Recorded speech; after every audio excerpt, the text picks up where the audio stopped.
Hello दोस्तों, स्वागत है आप सभी का एक बार फिर से मेरे YouTube चैनल लक्ष्यबोध के गुरुजी पर। और आज की इस वीडियो में हम लोग जानेंगे तीसरा पार्ट के बारे में। तीसरा पार्ट क्या है? तीसरे पार्ट के अंतर्गत हम लोग जानेंगे कि जरा दृष्टि दोष क्या होता है। जैसा कि आप जानते हैं कि हमने पहले पार्ट में निकट दृष्टि दोष को पढ़ा, दूसरे पार्ट में दूर दृष्टि दोष को, वहीं पर तीसरे पार्ट की बात करें तो आज की इस वीडियो में हम लोग जरा दृष्टि दोष के बारे में बात करने वाले हैं। जरा दृष्टि दोष क्या है, इसके कारण क्या है, उपाय क्या है, इन तीनों चीज के बारे में आज की इस वीडियो में डिस्कस करेंगे। तो बने रहिएगा हमारे साथ वीडियो को अंत तक। लेकिन अगर आप हमारे चैनल पर नए हैं तो वीडियो को लाइक कर दीजिएगा और चैनल को सब्सक्राइब करना मत भूलिएगा। आप मेरे पहनावे पर मत जाइएगा और थोड़ा स्टाइलिश पर, आप मेरे पढ़ाने के तरीके पर फोकस करिएगा। मैं जानता हूँ मैं थोड़ा बिग बैकग्राउंड फैमिली से आता हूँ, इसलिए मैं पहनावा अच्छी तरह से नहीं कर पाता हूँ। तो चलिए शुरू करते हैं आज की इस वीडियो को। आप लोग सपोर्ट बनाए रखिए, बस मैं इतना ही आप लोगों के आगे हाथ जोड़कर विनती करता हूँ बस। जरा दृष्टि दोष के बारे में, आखिर जरा दृष्टि दोष क्या है?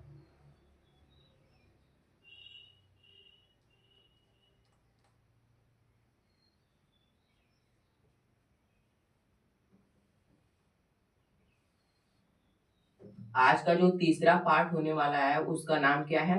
जरा दृष्टि दोष।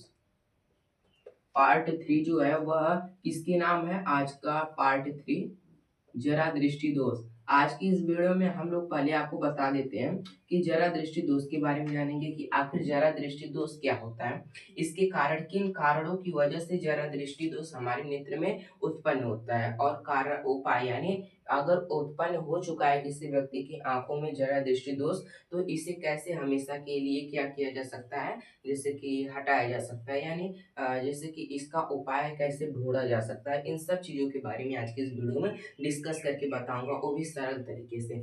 अब समझिए कि आखिर जरा दृष्टि दोष होता क्या है। आप मेरी बातों पर गौर करिएगा। जब व्यक्ति बूढ़ा होने लगता है, आप लोग अपने घर में एक किसी को उदाहरण के तौर पर ले लीजिए, जैसे दादी हुई या फिर दादा हुए। अब तो कम जवान के जैसे कि लोग भी बहुत ज्यादा उम्र के जना रहे हैं। ये सब चीजें जो है ना, ये रासायनिक उर्वरक का कमाल है। आप जानते हैं कि खेतों में अधिक फसलों को उगाने के लिए कितनी हानिकारक रासायनिक उर्वरक का प्रयोग किया जा रहा है, ताकि फसलें अधिक मात्रा में उगे और लोगों को ज्यादा मुनाफा हो। इसी चीज के लालच में वे लोगों को जिंदगी बर्बाद कर रहे हैं। जैसे कि जो जब कोई व्यक्ति पूरी रासायनिक उर्वरक द्वारा पकी हुई फसलों को खाता है ना, तो उसकी उम्र ज्यादा जनाने लगती है, भले ही वह कम उम्र का क्यों न रहे, और उसके शरीर में अनेक प्रकार की समस्याएं उत्पन्न होने लगती हैं। क्योंकि आप जानते हैं कि जो हमारे रासायनिक उर्वरक होते हैं, ये कितने हानिकारक अम्ल और क्षार से मिलकर बने होते हैं। बहुत ही विषैला चीज होता है एक प्रकार का रासायनिक उर्वरक। तो हम लोग जानते हैं जो पहले के जमाने में उपयोग हुआ करता था, जिसे खाद कहते हैं, वे चीजें नहीं हुआ करती थी। गोबर के तौर पर खाद का उपयोग खाद के तौर पर गोबर का उपयोग हुआ करता था, जो कि हमारे शरीर के लिए बेहद उपयोगी हुआ करता था। और उससे जो व्यक्ति की आयु है ना, वह काफी लंबे समय तक चलती रहती थी। और व्यक्ति जैसे कि बूढ़ा भी हो जाए ना, तो भी वह जवान लगता था। तो वो पहले आपको बताते हैं जरा दृष्टि दोष कहते किसे। मैं थोड़ा टॉपिक से हटकर दूर चला गया था। जरा दृष्टि दोष क्या कहते हैं? आपके घर में कोई बूढ़ा, जैसे कि दादी या फिर दादा होंगे, वे आपको उनको कोई दूर की वस्तु दिखाएंगे ना, तो ऐसे देखेंगे, ऐसे देखेंगे, यानी आंख ऊपर करके देखेंगे। वहीं पर आप उनको कोई पुस्तक या फिर किताब पढ़ने के लिए दे देंगे ना, तो वह बड़ी नजदीक द्वारा पढ़ेंगे, यानी अपनी पुस्तक को अपनी आंखों के पास लाकर पढ़ेंगे। तो इससे स्पष्ट होता है कि जब व्यक्ति बूढ़े होने लगते हैं, तो उन्हें ना तो दूर की ही वस्तुएं या फिर पास की वस्तुएं दिखाई नहीं देती हैं। ये आप कहेंगे तो बिल्कुल गलत है, आपको एक भी नंबर नहीं मिलेगा। बल्कि आपको इस तरह से कहना है, जब व्यक्ति की आयु बढ़ने लगती है या फिर जब कोई व्यक्ति बूढ़ा होने लगता है, तो क्या होता है कि उस व्यक्ति को न तो पास की ही वस्तुएं स्पष्ट रूप से दिखाई देती हैं, न तो दूर की ही वस्तुएं स्पष्ट रूप से दिखाई देती हैं। तो इस प्रकार के दोष को जो क्या कहा जाता है? जरा दृष्टि दोष कहा जाता है। जरा मतलब होता है बूढ़ा। बूढ़ों के नेत्र में उत्पन्न हुआ दोष जो होता है, वह जरा दृष्टि दोष कहलाता है। जरा मतलब होता है बूढ़ा। आप लोग ध्यान दीजिएगा, जरा का मतलब होता है बूढ़ा। और बूढ़ों के नेत्र में उत्पन्न हुआ जो दोष होता है, उसे क्या कहते हैं? जरा दृष्टि दोष कहते हैं। जरा दृष्टि दोष क्या, एक बार और मैं आपको बताता हूँ। जब व्यक्ति बूढ़ा होने लगता है या फिर उसकी उम्र धीरे-धीरे ढलने लगती है, बढ़ती है, आप चीज़ें को अपने मन से लगाकर, अपने मन से बनाकर लिख सकते हैं, इसमें कोई लेना-देना नहीं है। तो क्या होता है कि ना तो उसे पास की ही वस्तुएँ स्पष्ट रूप से दिखाई देती हैं, ना तो दूर की वस्तुएँ स्पष्ट रूप से दिखाई देती हैं। ऐसे कंडीशन में जो उनके नेत्र में दोष उत्पन्न होता है ना, उसी को क्या कहा जाता है? जरा दृष्टि दोष कहा जाता है। अब पहले मैं इसके बारे में लिख लेता हूँ एक-एक चीज़ें, इसके बाद कारण के बारे में बताऊँगा, फिर लिखूँगा, फिर निवारण के बारे में बताऊँगा। इस तरह से कहूँगा तो आपको टोटली चीज़ें अच्छी तरह से समझ में आएँगी। जब व्यक्ति आप बूढ़ा कहिए या फिर उम्र बढ़ती चली जाती है, क्योंकि जब उम्र बढ़ेगी तभी ना वह बूढ़ा होगा, जब वो बूढ़ा होगा तभी ना उम्र बढ़ेगी, बस यही चीज़ है। जब व्यक्ति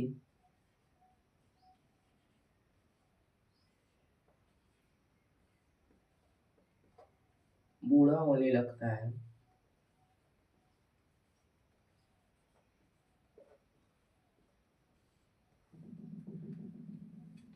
होने लगता है तो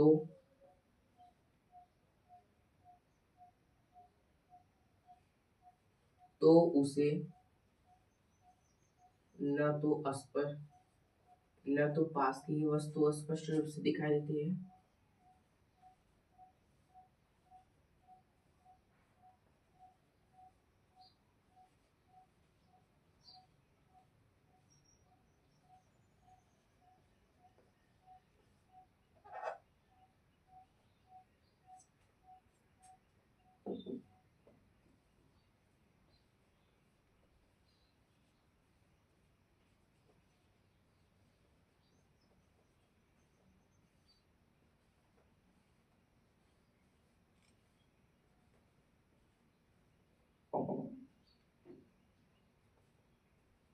न तो उससे दूर की ही वस्तु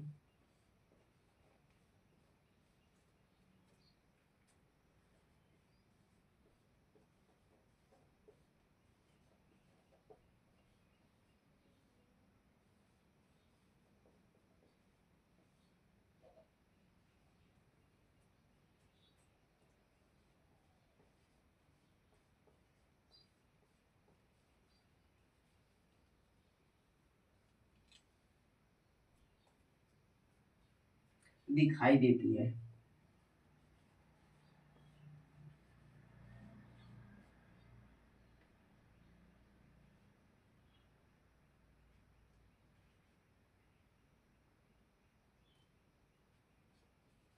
इस प्रकार के दोष को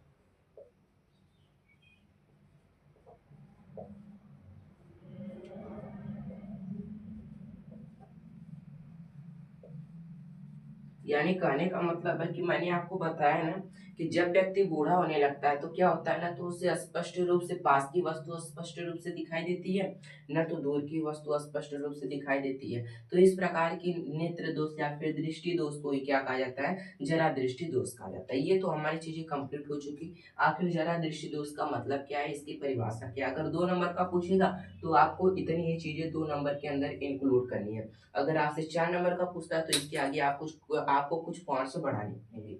जैसे आपको एक पॉइंट्स बढ़ाना पड़ेगा कारण, आखिर यह किस कारण से होता है।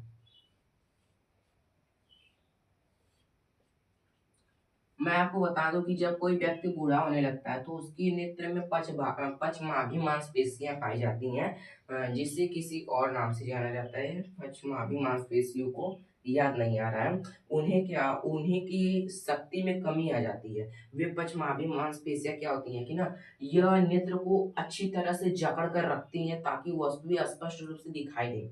लेकिन जब व्यक्ति बूढ़ा होने लगता है तो जानते हैं कि वह कितना सुस्त प्रवृत्ति का हो जाता है। कहने का मतलब है कि उसके जो शरीर के अंग है ना, वह अब धीरे-धीरे काम करने लगते हैं। वह पहले की जैसे कि जिस तरह से पहले काम किया करते थे बिल्कुल जल्दी-जल्दी, बट अब वे नहीं नहीं ऐसा कार्य कर पाते। ऐसा क्यों? क्योंकि उसके जो शरीर के अंग है ना वो अब धीरे धीरे कार्य कर रहे हैं। क्योंकि अब वे धीरे धीरे कार्य कर रहे हैं, इसका कारण है कि व्यक्ति अब धीरे धीरे बूढ़ा हो रहा है।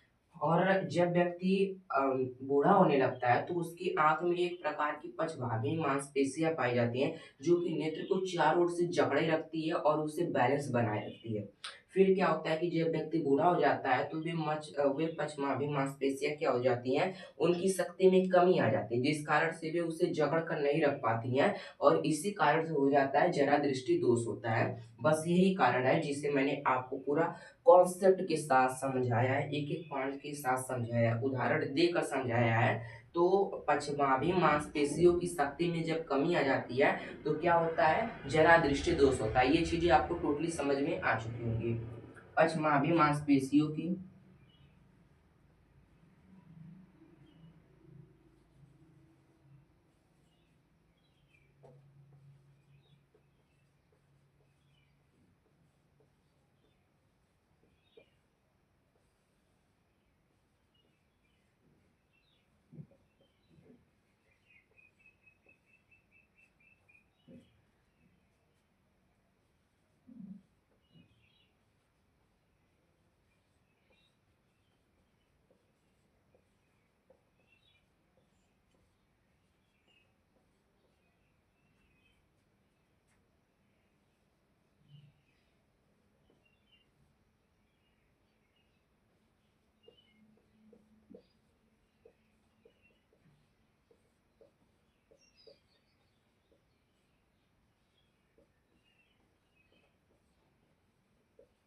ये चीजें आपको समझ में आ गई। अगर जरा दृष्टि दोष पूछेगा तो इसमें आपको फिगर नहीं बनाना है, एक छोटा सा डायग्राम बनाना है, जिससे मैं आपको आगे डिस्कस करके बताऊंगा कि आपको उसे किस तरह से बनाना है। आपको यहाँ तक कारण हो गया, जरा दृष्टि दोष किसे कहते हैं, ये चीजें समझ में आ गई होंगी। कारण क्या है, ये चीजें भी समझ में आ गई होंगी। अब उपाय या फिर निवारण के बारे में समझ लीजिए, आखिर उपाय क्या है। इससे पहले मैं आपको एक फिगर बना के दिखाता हूँ। मान लीजिए ये गांधी जी का मैं चश्मा बना रहा हूँ। क्या? गांधी जी का चश्मा। ये हो गया गांधी जी का चश्मा। अब जो ये चश्मा पहनेगा, एक तो बड़ा हो गया, एक तो छोटा। रुक जाइए, पहले इसे बराबर कर लूं। एक तो बड़ा है, जैसे कि ये गांधी जी का चश्मा हो गया, और जो व्यक्ति लगा रहा है ना, उसे न तो पास की वस्तु स्पष्ट रूप से दिखाई दे रही है, न तो दूर की वस्तु स्पष्ट। कहने का मतलब है कि उस व्यक्ति के आंखों में जरा दृष्टि दोष उत्पन्न हो चुका है। व्यक्ति न तो पास की वस्तु को स्पष्ट रूप से देख पाता है, न तो दूर की वस्तु को स्पष्ट रूप से देख पाता है। ऐसे कंडीशन में क्या होता है कि व्यक्ति के साथ ऐसा किया जाए चश्मे में कि वह व्यक्ति दूर की भी वस्तु को स्पष्ट रूप से देख सके और पास की वस्तु को भी स्पष्ट रूप से देख सके। ऐसे में हम जानते हैं कि जो दूर की वस्तुओं को दिखाने के लिए उत्तरदायी कौन सा लेंस होता है, कौन सा लेंस होता है, निकट दृष्टि दोष होता है। निकट दृष्टि दोष का कहने का मतलब है कि जब निकट की वस्तु स्पष्ट रूप से दिखाई दे लेकिन दूर की वस्तु स्पष्ट रूप से नहीं दिखाई दे रही है, व्यक्ति को दूर की वस्तु स्पष्ट रूप से नहीं दिखाई दे रही है, तो इसके निवारण के लिए हम लोग किसका लेंस का प्रयोग करते हैं, अवतल लेंस का प्रयोग करते हैं। यानी आप देखते हो अवतल लेंस का प्रयोग करते हैं, यानी दूर की वस्तुओं के लिए उत्तरदायी कौन सा लेंस हो जाएगा, अवतल लेंस हो जाएगा। ये आपसे घुमाकर प्रश्न पूछेगा, आप तुरंत कंफ्यूज हो जाएंगे। आप इस पॉइंट्स पर ध्यान दीजिएगा, नहीं तो आप गलत करके चले आएंगे। अब दूसरा कंडीशन आता है कि व्यक्ति को पास की भी वस्तु नहीं दिखाई दे रही है। अब दूर दृष्टि दोष की परिभाषा पर जाइए, उसकी परिभाषा को पढ़िए, उसमें क्या दिया गया। जब व्यक्ति को दूर की वस्तु स्पष्ट रूप से दिखाई दे लेकिन पास की वस्तु स्पष्ट रूप से नहीं दिखाई देती है, तो उस व्यक्ति की आंखों में उत्तल लेंस का प्रयोग किया जाता है। यानी जब पास की वस्तु स्पष्ट रूप से नहीं दिखाई देती हैं तो उसके निवारण के लिए उत्तल लेंस का प्रयोग किया जाता है। यहाँ पर मैं आपको कुछ की पॉइंट्स लिख दे रहा हूँ। दूर की वस्तुओं को दूर की वस्तुएं देखने हेतु दूर दृष्टि दोष में जब किसी दूर की वस्तुएं देखने हेतु अवतल लेंस का प्रयोग किया जाता है। वहीं पर अगर पास की वस्तुओं को देखने के लिए उत्तल लेंस का प्रयोग किया जाता है।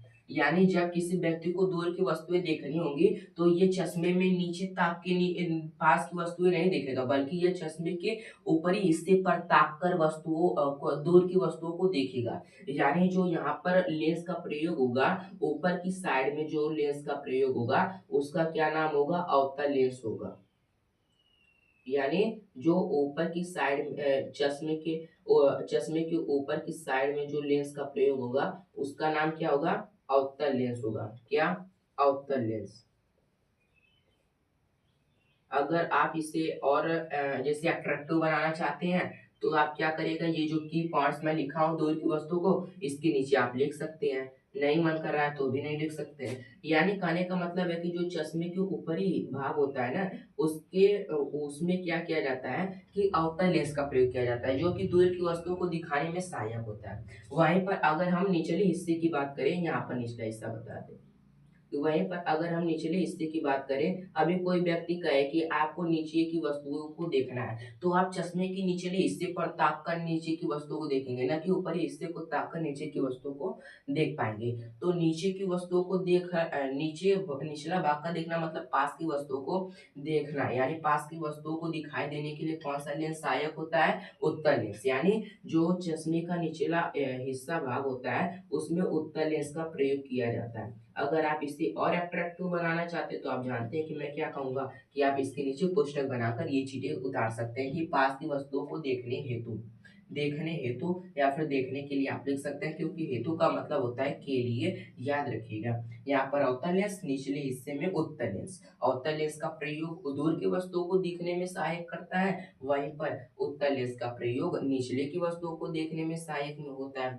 अब इन दोनों लेंसों को मिलाकर एक नाम दिया गया द्विफोकसीय लेंस। यानी अगर हम बात करें कि जो जरा दृष्टि दोष है इसे दूर करने के लिए किस लेंस का प्रयोग किया जाता है, तो आपको ये चीजें ना बोल के दोनों में एक ही मिक्स करके आपको इस तरह से बोलना पड़ेगा कि जरा दृष्टि दोष को दूर करने के लिए मानव के नेत्र में उचित फोकस दूरी के द्विफोकसी लेंस का प्रयोग करना चाहिए। जैसे कि जिसके अंतर्गत चश्मे के ऊपरी हिस्से में अवतल लेंस लगा होता है, जो कि वो दूर की वस्तुओं को दिखाने में सहायक होता है, वहीं चश्मे के निचले हिस्से में उत्तल लेंस का प्रयोग होता है, जो कि पास की वस्तुओं को दिखाने में सहायक होता है। इस तरह से आपको लिखना है। अगर आप इस तरह से बोर्ड एग्जाम में लिखते हैं तो आपको एक भी नंबर नहीं कटेगा। अब मैं यहाँ पर नीचे लिख देता हूँ, जरा दृष्टि दोष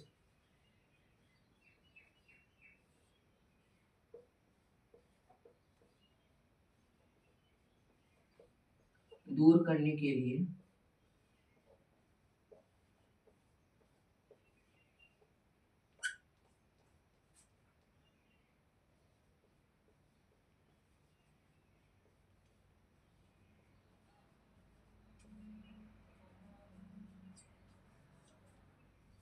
चश्मे में उचित फोकस दूरी के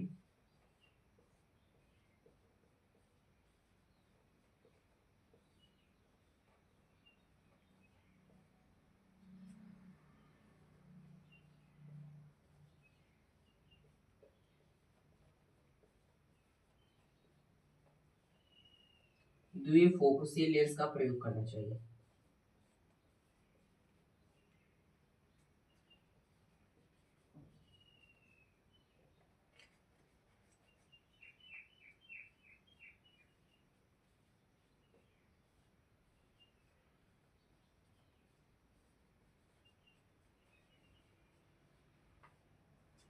जिसमें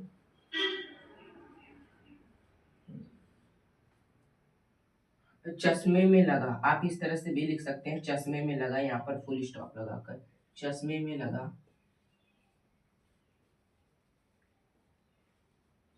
और चश्मे में लगा अवतल लेंस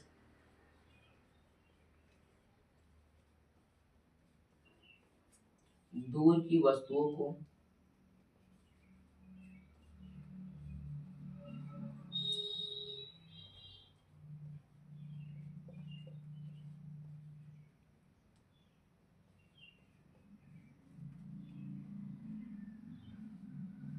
दूर की वस्तुओं को दिखाने में सहायक होता है।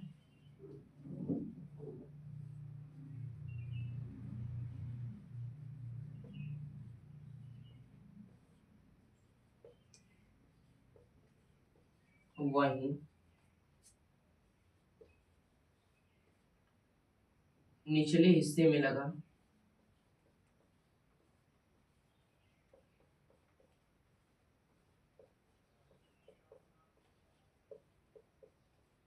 उत्तर लेंस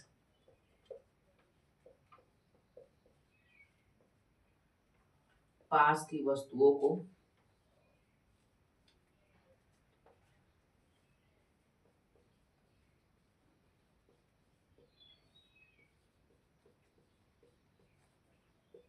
दिखाने में सहायक होता है।